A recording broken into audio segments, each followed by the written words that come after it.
I want to know what shoes you have with that fit. Can I see the shoes?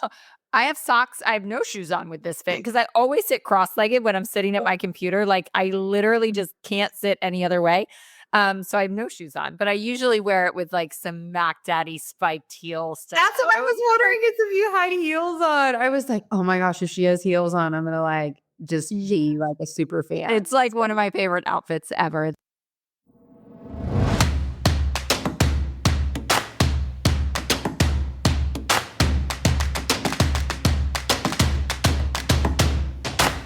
All right, well, let's get rolling. Do it. Welcome to Now, Making Moves in Real Estate. Today, we're celebrating our 50th episode.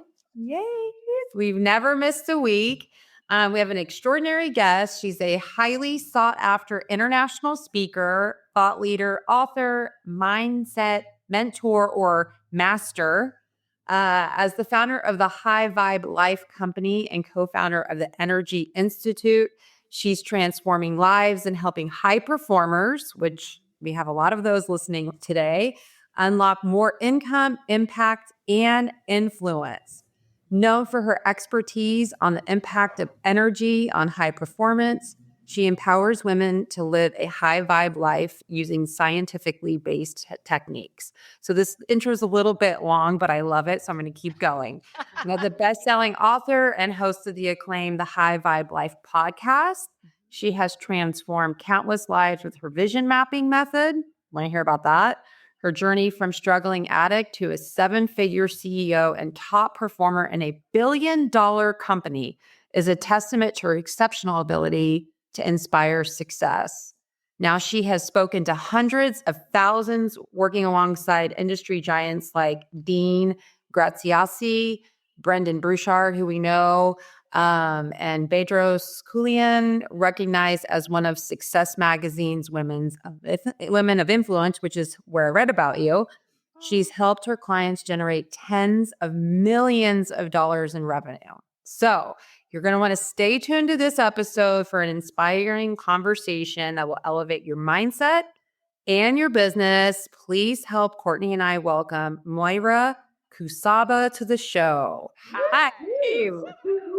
I am so excited to be here. I want to like jump in as you're saying all the things. I'm like, we got to talk about this and we got to talk about that. And yes, I mean, I am already lit up just with all of those topics, obviously, and we could go in a million different directions, but I'm just honored to be here and to be a guest on your show. And hopefully, really not even hopefully, but I know that we're going to leave your listeners with a lot of takeaways today. So I'm excited for this. I don't think we could have got a more stellar guest for our 50th episode.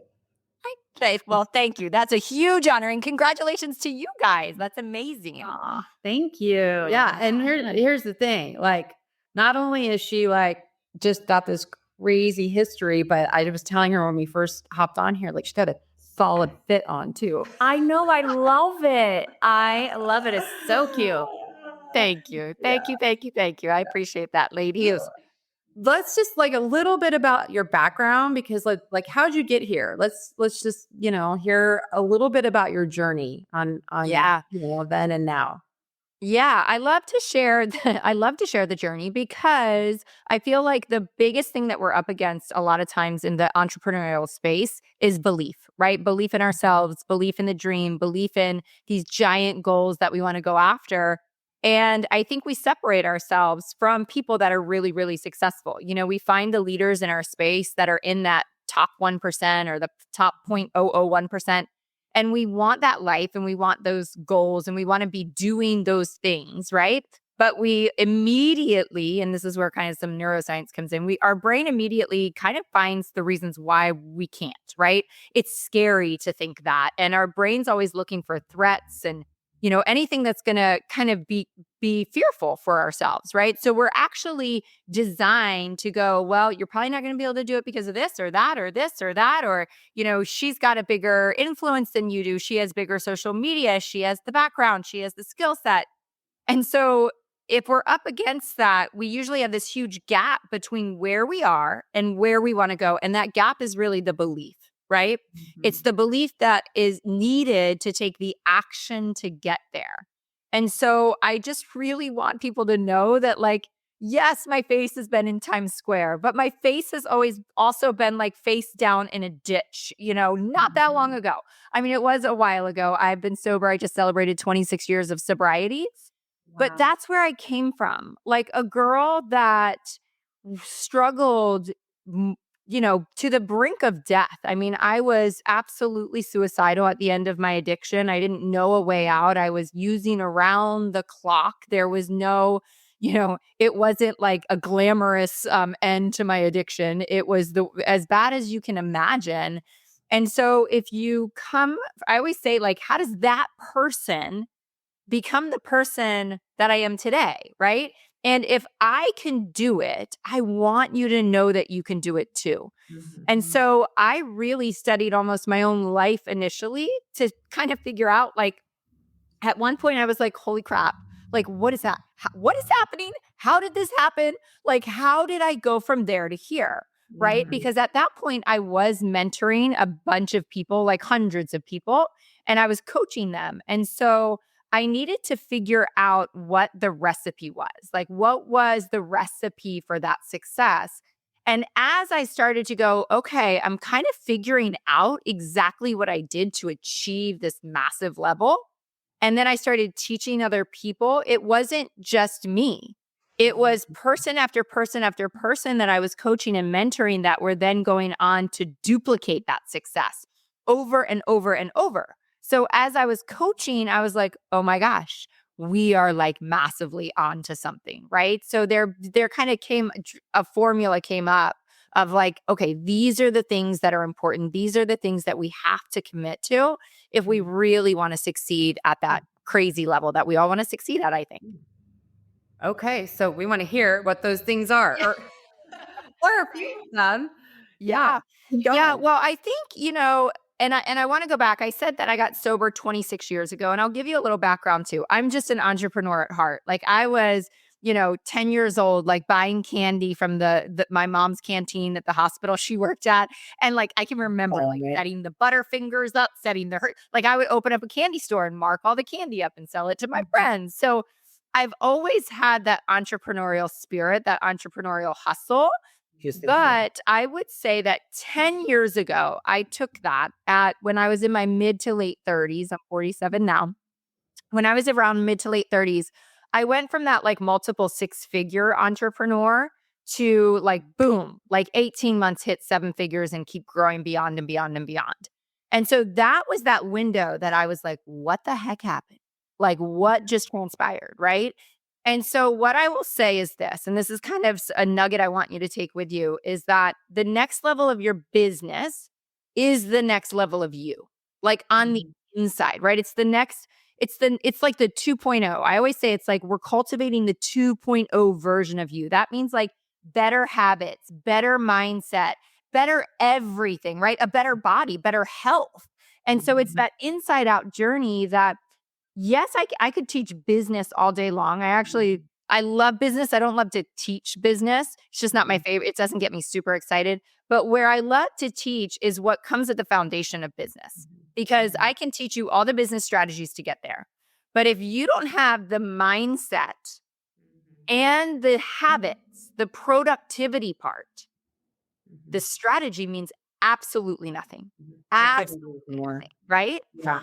And so there comes like I always want to think about it in three parts. It's like, okay, we have to work on cultivating a mindset that is completely different. Like I will say the mind that I show up with in the world today interprets the world differently than it did 15 years ago, Mhm. perceives it differently. Today, and this is just a small example of how I've literally rewired my mind, is that I always use this example about, 5 years ago, a friend of mine, an acquaintance came up to me and somebody that I was kind of in a mentorship role with, or I was mentoring her, and she had tears in her eyes. And she was kind of like walking across this row in this big, like kind of auditorium towards me. And I could see this look of panic on her face and almost tears. And she was like searching me out. And I was like, oh my gosh, are you okay? What's going on? And she said, I got laid off. And I was like, oh, you did? And like, I literally was like, oh my gosh, fix your face, Moira, fix your face. Because my actual reaction today to what most people interpret as crisis, Mhm. as something horrible, as the market's down, that this I don't perceive it that way. And that is the reason I've been able to succeed at the level I've been able to succeed at, right? What is going right and what is going wrong is always available to every single one of us. What Mhm. are you choosing to perceive? I have rewired my brain to the point where it's almost impossible for me to see the negatives. Like people have to sometimes be like, hey, do you not see this? I'm like, well, I guess you have a point, but like, did you see all this opportunity? Do you see all Yeah. the doors open? Like, when somebody says, the market's saturated, I'm like, so no one's ever going to succeed in this industry for the next 500 years? Like, that's the most ridiculous thing Yeah. ever. I'll give Yeah. you a perfect example of this and of how I believe that most of the world perceives things. So I was working a business. I succeeded wildly back in the day in a network marketing business. And I had a big local team that I had built. And one of the girls I was mentoring lives in my hometown. And then I was also, at the same day, I had one of my people that I was mentoring that lived 3,000 miles away on the other coast in California. And they both called me that morning and said, hey, I'm really struggling. Do you have time for a phone call? Said, absolutely. And I lined up the phone calls back to back when I was at talk about productivity. I was like, I have a 30-minute drive to pick up my kids from school. So I can talk to you at 2 and I can talk to you at 2:15. So I scheduled the calls. They both said the exact same thing, but opposites. The first one said, hey, I just don't think that this is ever going to work for me because I live here where you live, where you've built such a huge team, where it's totally saturated, where there's just nothing for me to have here, right? Like there's not one person in this town that hasn't worked with you, and so it's never going to work for me. And she believed that, right? Mhm. We talk, I hang up the phone, I get on the call with the next girl that lives 3,000 miles away, and she says, hey, you know, nobody out here has ever heard of this. Nobody out here has ever done this. There's no way I will ever be successful out here. But if I lived where you lived, if I could be in your town, Both. I would be successful. And I just thought this is the most perfect example of how we see the world. It's Mhm. their perception, their nature of this is not going to work out for me. That's what their brains are looking for versus the opportunity, Mhm. right? And Yes. so we have to learn how to condition our mind. So you guys said like what's the recipe? What are the tools? So I actually have it just so happens to be here. It's not I didn't just plan it there. It just happens to be on my desk, but it's called the Book of Proof and it's a journal that I wrote and I don't even like the word journal because I think it's too soft and I'm not a very soft person. I'm like let's freaking go, right? Let's rewire your brain. Let's crush some massive goals. So, this is a process though that I believe if you think about working out in the morning, right? We all understand that like if we work out for 30 or 45 minutes every morning, like our muscles are going to grow. We're going to be in shape. We're going to change our body over time. Well, if you do the mental part of rewiring your Mhm. brain on a daily basis, it's not hard. You just put in the 10 minutes it takes and you go about your day. And what you don't understand is really happening is it's neuroplastic, right? It's neuroplasticity that's happening. You're rewiring, hardwiring your brain to perceive the world differently. So in this process, I just have you read your vision after you've written it out. I have you revisit your goals on a daily basis Mhm. because we don't know them. Like at the forefront of our mind, we have to bring them back to our attention every single day. So it's vision, goals, and then on a daily basis, you're looking for it's called the Book of Proof. So you're looking for actual proof that life is working for you. Because Mhm. again, the 99.99% think life is working against them, right? It's never Mhm. going to work out. The market's down, the market's saturated, the this or the that. When you start to just try to get your brain to actually find things that are working to your benefit, right? Mhm. Perfect example. Yesterday, I was lining up something and I did not mean to line up this like 24-hour help. And I meant to I was like, let's do this for 12 hours. And they thought I meant 2 12-hour shifts. And I would Mhm. never have said that when I planned it. So it was a miscommunication. And then it actually ended up working out beautifully because I actually needed the 2 12-hour shifts. And I was like, that seems like magical to me. You know what I mean? I was like, there was this beautiful miscommunication that I see as almost a miracle versus a lot of people would have stepped into that conversation and gotten angry and gotten irritated and said, you didn't hear me right. This was a miscommunication and just gone negative. And when you're in, and we'll step just for a moment into the energy, right? So I believe and I teach that there's this spectrum, right? Joy and love and all of those beautiful emotions are at the top. When we're kind of just bored and neutral, that's somewhere in the middle of the spectrum. And at the bottom is fear and desperation and depression, right? And so you have to check in with yourself because it's my belief that when we're up here in this higher frequency, we attract every miscommunication. That's going to work in our favor. We attract the phone call. We attract the person that says, "Hey, you need to talk to Courtney. You need to talk to Michelle. She's the one that can do this for you."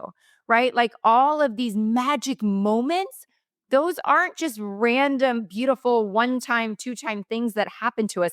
When you live up here, when you live in an energy and a frequency of the world just works out in my favor. Like magic happens every time. You attract those things into your life every single moment of every single day. Like my whole world, my family, my friends, my coworkers, everyone's always like laughing and rolling their eyes because they're like, it is insane what works out for Moira. And I'm like, yeah, because it always does. Because it always does. It always does. But it's because I'm not interpreting negative things as negative because I don't interpret the world that way, right? So there's a process here of where you're rewiring your brain. And this is kind of the mindset work, right? But again, it's not just soft mindset work. We're talking about rewiring, right? It's plastic that's happening in your mind. So there's a lot of neuroscience there that I've studied, and I have a, certification in neurolinguistic programming and all of that. But then there's this other piece of like, let's be productive too. Like we have to kind of study productivity and habits. And so one of the other questions that on a daily basis this asks you is, what are the 3 most important things to do today? Mm-hmm. And it sounds so small and so silly, but if we all actually woke up and got clear on what the 3 needle movers were in our business or our life, and we did those before 10 a.m., we would succeed 100-fold of where we are now. Because what we're not even conscious of is that we can grind and work and hustle all day and not actually touch the 3 most important things that are the biggest needle movers, right? So we have to understand some of those productivity pieces to really take it to that next level. So I know that was a really long answer to your first question. No, great. Well, our real estate agents, I think when she was talking about like all of those excuses, it's like, well, I can't get a listing because I don't have the experience. And Courtney has, 20 years in the market and she's got the bulk of the market. So I'll never be successful there. Or, you could probably come up with a number of excuses that real estate. But how did Courtney succeed in the beginning? Like we were all exactly where you are. Like if we had used those excuses, we would have never gotten there, And so that's a mindset piece. And that's why I love this, because it's not only rewiring your belief in what's possible, it's rewiring your belief in yourself, right? Because one of the other daily questions is, what am I proud of myself for? And it is amazing how hard that can be for some people. I mean, I have literally coached CEOs of, $100 million businesses that are like, they literally can't find one thing that they can write down that they're proud of themselves for. Wow. And it's because we have conditioned our brains to not see that or not look for it or not search for it. And so people always ask me, they're like, how do you have so much confidence? 2 things. I do the morning work to build the confidence. Like I have to look at, what am I proud of myself for yesterday? What do I need to give myself credit for? And if you do that 365 days in a row, you're going to start to build confidence, right? But when you go into your day and you start executing on the 3 most important things and you start to see the world differently, Well, you start to achieve more. Confidence comes from action. Confidence doesn't come from listening to a podcast or reading a book. Confidence only comes from action. It comes from achieving one little goal and going, holy crap, look what I did. And you're giving yourself credit, and you build that belief so you can go a little bit further and a little bit further and a little bit further. We did not have the confidence that we have way back in the beginning. We built it brick by brick along the way. Right. Yeah. Now, this workbook that you're holding up for those of our listeners that are listening, not watching, is that something we can buy from your website, or is that? Yeah. Well, Okay. I'll give you guys the link. You can easily get it on Amazon. So I'll make sure you guys have that for sure. I know I'm going to get a copy. This is right up our alley. Yeah. I have to tell you, like, I know it's a little personal, but something that you shared on your podcast resonated with me, because I remember there being a moment not that long ago when I was driving to Stanford University and I was crying and I was sad and I was like, oh, I'll get emotional just thinking about it. Courtney knows my journey.